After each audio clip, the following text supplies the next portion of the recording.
ಕಳೆದ 75 ವರ್ಷಗಳಲ್ಲಿ ಪರಿಶಿಷ್ಟ ಜಾತಿಗಳಲ್ಲಿ ಒದಗಿಸಲಾದ ಮೀಸಲಾತಿಯಿಂದ ವಂಚಿತರಾದ ಮಾದಿಗ ಸಮುದಾಯಗಳಿಗೆ ಸಮಾನ ಅವಕಾಶಗಳನ್ನು ಸಮಾನಾಗಿ ಹಂಚುವ ಏಕೈಕ ಉದ್ದೇಶದಿಂದ ಒಳ ಮೀಸಲಾತಿ ವ್ಯವಸ್ಥೆ ಜಾರಿಗೆ ತರಲಾಗಿದೆ.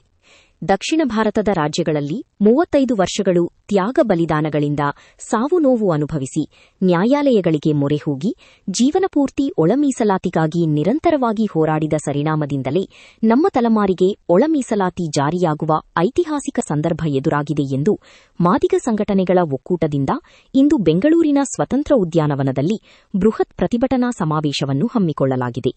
Doctor B R. ಅಂಬೇಡ್ಕರ್ ಸಂಘದ ನಾರಾಯಣ ಸ್ವಾಮಿ ಅವರು ಬಂದಿದ್ದಾರೆ. ದಯವಿಟ್ಟು ವೇದಿಕೆಗೆ ಬರಬೇಕು ಅಂತ ಕೇಳ್ಕೊತಾ ಇದೀವಿ. ದಯವಿಟ್ಟು ಬರ್ರಿ, ಪರವಾಗಿಲ್ಲ, ಏನಾಗಲ್ಲ ಸರ್, ಬರ್ರಿ, ಏನಾಗಲ್ಲ, ಬರ್ರಿ ಸರ್, ದಯವಿಟ್ಟು ಬರ್ರಿ ಸರ್, ದಯವಿಟ್ಟು ಬರ್ರಿ, ಏನಾಗಲ್ಲ.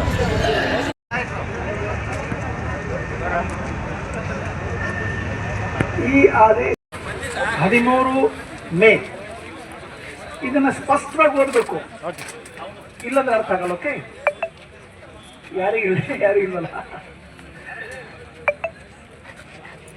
ಈ ಆದೇಶ